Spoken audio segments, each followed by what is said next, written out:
ଭକ୍ତର ଭଗବାନ ଶ୍ରୀ ଜଗନ୍ନାଥ। ଜୟ ଜଗନ୍ନାଥ ଭକ୍ତଗଣ, ଆପଣମାନେ ତ ଜାଣିଥିବେ ଶ୍ରୀକ୍ଷେତ୍ରଧାମ ମହାପ୍ରଭୁ ଶ୍ରୀ ଜଗନ୍ନାଥଙ୍କ ପାଇଁ ପ୍ରସିଦ୍ଧ।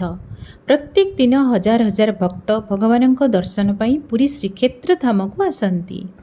ମୁଁ ଆଜି ପ୍ରଭୁ ଶ୍ରୀ ଜଗନ୍ନାଥଙ୍କ ଲୀଳାର କାହାଣୀ ଶୁଣାଇବାକୁ ଯାଉଛି। ତାଙ୍କର ରୋଚକ ଲୀଳାକୁ ଶୁଣି ଆପଣମାନଙ୍କ ମନ ପ୍ରଫୁଲ୍ଲିତ ନିଶ୍ଚୟ ହେବ। ପ୍ରଭୁ ଜଗନ୍ନାଥଙ୍କର ଅଗଣିତ ପ୍ରିୟ ଭକ୍ତ ଅଛନ୍ତି। ସେହି ଭକ୍ତମାନଙ୍କ ମଧ୍ୟରୁ ଜଣେ ବହୁତ ପ୍ରିୟ ଭକ୍ତର କାହାଣୀ ମୁଁ ଆଜି ଆପଣମାନଙ୍କୁ ଶୁଣାଇବି। ଏହି କାହାଣୀଟି ଶୁଣି ଆପଣ ବି ଭଗବାନଙ୍କର ଭକ୍ତ ହୋଇଯିବେ। ଗୋଟିଏ ଗାଁରେ ଜଣେ ଜଗନ୍ନାଥଙ୍କ ଭକ୍ତ ରହୁଥିଲା। ତାହାର ନାମ ଦାସିଆ ଥିଲା। ସେ ଲୁଗା ବ୍ୟବସାୟ କରୁଥିଲା। ସେଥିରେ ତା'ର ପରିବାର ଚଳୁଥିଲା। ଥରେ ସେ ଲୁଗା ବିକ୍ରି ପାଇଁ ଏକ ବ୍ରାହ୍ମଣ ଘରକୁ ଗଲା। ବ୍ରାହ୍ମଣ ଘର ପାଖରେ ଗୋଟିଏ ନଡ଼ିଆ ଗଛ ଥିଲା। ନଡ଼ିଆ ଗଛକୁ ଦେଖି ତାହାର ଇଚ୍ଛା ହେଲା ଶ୍ରୀ ଜଗନ୍ନାଥଙ୍କୁ ନଡ଼ିଆଟିଏ ଚଢ଼ାଇବା ପାଇଁ।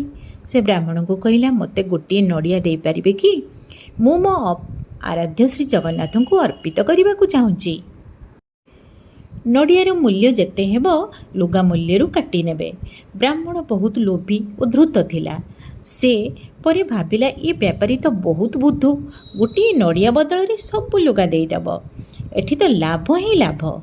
ବ୍ରାହ୍ମଣକୁ ତ ସୁଯୋଗ ମିଳିବାର ଥିଲା। ସେ ଗୋଟିଏ ନଡ଼ିଆ ବଦଳରେ ଦାସିଆର ସବୁ ଲୁଗା ନେଇଗଲା। ଦାସିଆ ସାଦାସିଧା ସରଳ ମଣିଷଟିଏ ଥିଲା। ଲୁଗା ବିକି ଦାସିଆ ପରିବାରର ପେଟ ପାଳୁଥିଲା। ଏଥର ବ୍ରାହ୍ମଣ ତ ସବୁ ଲୁଗା ନେଇଗଲା, କେବଳ ଗୋଟିଏ ନଡ଼ିଆ ଦେଇଥିଲା। ଆଜି ତା ପାଖରେ ଖାଦ୍ୟଶସ୍ୟ କିଣିବା ପାଇଁ ପଇସା ବି ନାହିଁ। ଆଜି ତାର ପରିବାରକୁ ଭୋକିଲା ଶୋଇବାକୁ ପଡ଼ିବ। ସାରା ଦିନର ପରିଶ୍ରମର ପରେ କେବଳ ଗୋଟିଏ ନଡ଼ିଆ ପାଇ ଦାସିଆ ଦୁଃଖୀ ନଥିଲା, ବରଂ ଖୁସି ହୋଇ ଘରକୁ ଆସିଲା। ତାଙ୍କ ଗାଁରୁ ଏକ ବ୍ରାହ୍ମଣ ଜଗନ୍ନାଥଙ୍କ ଦର୍ଶନ ପାଇଁ ପୁରୀ ଯାଉଥିଲା। ଦାସିଆ ବ୍ରାହ୍ମଣଙ୍କୁ କହିଲା, ହେ ବ୍ରାହ୍ମଣ ଦେବତା, ମୋର ଏହି ନଡ଼ିଆଟିକୁ ନେଇ ଶ୍ରୀ ଜଗନ୍ନାଥଙ୍କ ପାଖରେ ଭୋଗ ଲଗାଇ ଅର୍ପିତ କରିଦେବେ। ଆପଣଙ୍କର ମୋର ଏ ବିନତି, ଆପଣ ନଡ଼ିଆଟିକୁ ଗରୁଡ଼ ଖମ୍ବ ପାଖରେ ଧରି ଜଗନ୍ନାଥଙ୍କୁ ପ୍ରାର୍ଥନା କରି କହିବେ କି, ହେ ଜଗନ୍ନାଥ, ଆପଣଙ୍କ ଭକ୍ତ ଦାସିଆ ଏହି ନଡ଼ିଆ ଆପଣଙ୍କ ପାଇଁ ପଠାଇଛି। ଯଦି ଜଗନ୍ନାଥ ନିଜର ହାତ ବଢ଼ାଇ ଦିଅନ୍ତି ତେବେ ତାଙ୍କୁ ଏହି ନଡ଼ିଆଟି ଦେବେ, ନହେଲେ ନଡ଼ିଆଟିକୁ ଫେରାଇ ଆଣିବେ। ବ୍ରାହ୍ମଣଙ୍କୁ ଏହି କଥା ବଡ଼ ଅଜବ ଲାଗିଲା। ତାଙ୍କୁ ବିଶ୍ୱାସ ହେଉନଥିଲା କି ଭଗବାନ ନିଜ ହାତ ବଢ଼ାଇ ନଡ଼ିଆଟିକୁ ନେବେ। ସେ ଦାସିଆକୁ କିଛି ନ କହି ତାର ମନ ରଖିବା ପାଇଁ ନଡ଼ିଆଟି ତା ହାତରୁ ନେଇ ଚାଲିଗଲେ।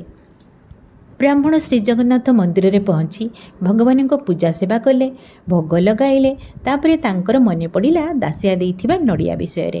ସେ ନଡ଼ିଆଟିକୁ ଥଳିରୁ ବାହାର କରି ଗରୁଡ଼ ଖମ୍ବ ପାଖରେ ଠିଆ ହେଲେ। ଦାସିଆର କଥା ତାଙ୍କୁ ମଜାକ ଲାଗୁଥିଲା। ତଥାପି ବ୍ରାହ୍ମଣ ଜଗନ୍ନାଥଙ୍କୁ ସ୍ତୁତି କରି କହିଲେ, ହେ ଦୟାନିଧି, ଆପଣଙ୍କ ଭକ୍ତ ଦାସିଆ ଆପଣଙ୍କ ପାଇଁ ଏହି ନଡ଼ିଆଟି ପଠାଇଛି।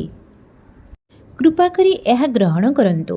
ଏହା ଶୁଣି ଶ୍ରୀଜଗନ୍ନାଥ ହାତ ବଢ଼ାଇ ନଡ଼ିଆଟି ନେଇନେଲେ। ବ୍ରାହ୍ମଣ ଏହି ଚମତ୍କାର ଦେଖି ଆଶ୍ଚର୍ଯ୍ୟଚକିତ ହୋଇଗଲା। ଆଖିରୁ ତାଙ୍କର ଅଶ୍ରୁଧାରା ବହିବାକୁ ଲାଗିଲା। ବ୍ରାହ୍ମଣ ଦାସିଆର ଗୁଣ ଗାଇବାକୁ ଲାଗିଲେ। ଭଗବାନ ଜଗନ୍ନାଥ ତୁମ ଉପରେ ବହୁତ ପ୍ରସନ୍ନ। ତେବେ ତ ତୁମର ନଡ଼ିଆକୁ ସ୍ୱୀକାର କରି ନେଲେ। ତୁମେ ଧନ୍ୟ ଦାସିଆ, ତୁମକୁ ଜନ୍ମ ଦେଇଥିବା ମାତା ପିତା ବି ଧନ୍ୟ।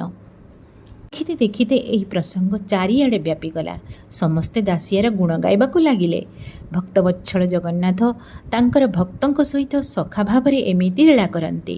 ତାଙ୍କର ମହିମା ଅବର୍ଣ୍ଣନୀୟ। ଜୟ ଜଗନ୍ନାଥ।